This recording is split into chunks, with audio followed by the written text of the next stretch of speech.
এইফালেদি সোমাই আহিলে আপোনালোকে মইনাপুৰীয়া নামঘৰ পাব। এইফালেদি সোমাই আহিব লাগিব নামঘৰলৈ সোমাই বাট এইটো।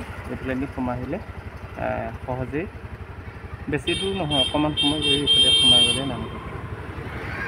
মইনাপুৰীয়া নামঘৰৰ মূল তোৰণৰ সন্মুখভাগৰ তোৰণ, নামঘৰটোৰ মূল তোৰণৰ সন্মুখভাগ দেখুৱাইছোঁ। প্ৰত্যক্ষ কৰক, অহা শনিবাৰৰ পৰা প্ৰস্তুত হৈ উঠিছে ভাদ মাহৰ কাৰ্যসূচীৰ বাবে নামঘৰটো দেখুৱাইছোঁ।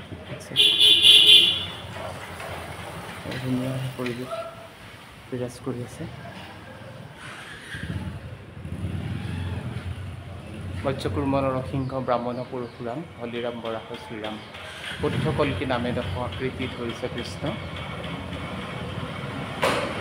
তজুপৰে কল্পিতনাথ কৃষ্ণ নামঘৰ ভিতৰ পৰিৱেশ দেখুৱাইছোঁ। এয়া দান পাত্ৰ, ইয়াতে অশ্বতী শৰাই অৰ্চনী দিব পাৰিব। সেইটো গুৰুত্বপূৰ্ণ কথা এটা হ'ল, নামঘৰৰ ভিতৰলৈ ধৰ্মীয় পোচাক অবিহনে ভিতৰলৈ সোমোৱা নিষেধ। মণিকূটৰ অন্তৰ্ভাগৰ ফটো লোৱা আৰু ভিডিঅ' বনোৱা নিষেধ লিখা আছে। সেইটো পৰিৱেশটো দেখুৱাইছোঁ, মই সম্পূৰ্ণ পৰিৱেশটো দেখুৱাইছোঁ। নামঘৰৰ পৰিৱেশ, এই নামঘৰৰ মহাত্মা আছে। নিসিংহ নামঘৰৰূপে এই নামঘৰ পৰিচিত। এই চাওক পৰিৱেশটো, নামঘৰৰ পৰিৱেশ দেখুৱাইছোঁ। এইফালে দেখুৱাইছোঁ নামঘৰৰ পৰিৱেশ। কিছু দূৰ নামঘৰ বাৰান্দাই আহিছোঁ। মইনাপুৰীয়া নামঘৰ পৰিচালনা সমিতিয়ে ভক্তসকলৰ উদ্দেশ্যে যিখন গোহাৰি নামঘৰৰ ফ্ৰণ্টতে, নামঘৰৰ মুখ্য দুৱাৰৰ মুখতে ৰাখিছে, সেইখন আপোনালোকক জনাই দিছোঁ ভক্তসকলৰ সুবিধাৰ্থে। মইনাপুৰীয়া নামঘৰত চলি থকা নাম প্ৰসংগ আৰু ভাগৱত পাঠৰ দিনপঞ্জী তলত উল্লেখ কৰা হ'ল। ভাদ মাহত সম্পূৰ্ণ মাহজোৰা মধ্যাহ্ন আৰু সন্ধ্যা নাম প্ৰসংগ। পূৰ্ণিমা কেলেণ্ডাৰত ছবি থকাৰ দিনা শুক্লা একাদশী কৃষ্ণা প্ৰতি সপ্তাহৰ দেওবাৰ আৰু বৃহস্পতিবাৰে। নিসিংহ নামঘৰৰূপে পৰিচিত মইনাপুৰীয়া নামঘৰৰ নামঘৰীয়া লোকেশ্বৰ বৰা মোৰ কাষত উপস্থিত আছে। কৃষ্ণ, আপোনালৈ নমস্কাৰ জনাইছোঁ। নমস্কাৰ। এই নামঘৰৰ মহিমাৰ বিষয়ে অকণমান ক'ব নেকি?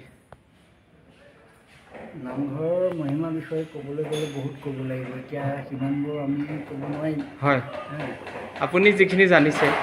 আমাৰ নামঘৰ এতিয়া আঁতৰৰ পৰা ভক্তগণ আহে, হয়, আহি পেলাই ইয়াত সেৱা ধৰে, সেয়া সমস্তই ফল পাইছে। ফল পায়। ইয়াৰ যিখন নিসিংহ মহাপুৰুষীয়া নাট, নিসিংহ যাত্ৰা ভাওনা, সেইখনৰ বিষয়ে অকণমান কওকচোন। সেইখন আমাৰ এতিয়া 100 বছৰ পাৰ হৈ গ'ল। 100 বছৰ অতিক্ৰম কৰিলে। হয়, অতিক্ৰম কৰিলে 100 বছৰ আমাৰ সেই ভাগ নাটক এই ভাদমহীয়া হয় বাৰ্ষিক হিচাপে আমাৰ পতা হয়। সেৱকীসকলে এইখন ভাওনা আগবঢ়ায়। এই নাই, সেৱকীসকলে এইখন ভাওনা আগবঢ়াবলৈ আমাৰ ৰাইজে ইয়াৰ নাটখন এৰি নিদিয়ে, নহয়? এৰি নিদিয়ে। এই ভাগ সম্পূৰ্ণ আমাৰ মইনাপুৰীয়া নামঘৰ পৰিচালনা সমিতিৰ দ্বাৰা আহে। হয় নেকি? আৰু যে ইয়ালৈ ভাওনা আগবঢ়ায়, অন্যান্য কি ভাওনা আগবঢ়ায়? ভাওনা এই নিসিংহ মূৰাৰী ভাওনা ভাগেই আগবঢ়ায় আৰু। আগবঢ়ায়। কিমান ভাওনা আছে এতিয়া? এতিয়া ভাওনা আগবাঢ়ি আছে? আগবাঢ়িটো এতিয়া প্ৰায় 30-40জনমান সেৱকী আছে। 30-40জনমান সেৱকী আছে।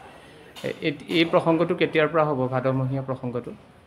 ভাদমহীয়া প্ৰসংগটো আমাৰ হ'ব 3টা প্ৰসংগ হ'ব। হয়, পুৱা হ'ব 7 বজাত হ'ব। হয়, তাৰপৰা দুপৰীয়া 11 বজাত হ'ব। হয়, আৰু গধূলি 7 বজাত হ'ব। আপোনালোকে কিমান ভক্ত আশা কৰিছে এইবাৰ নামঘৰত? ভক্তৰ সংখ্যা আমি ক'ব নোৱাৰিম, কাৰণ ভক্তগণ ইমানেই বেছি হৈছে। হয়, তাৰমানে আমাৰ সেইটো আমি হেৰিয়ে ক'ব নোৱাৰোঁ। এইবাৰ ৰাস্তাটোও ভাল হৈছে। ৰাস্তাটো ভাল কৰিলে এইবাৰ। হয়, আপোনালৈ সেৱা জনাইছোঁ। কৃষ্ণ। নমস্কাৰ।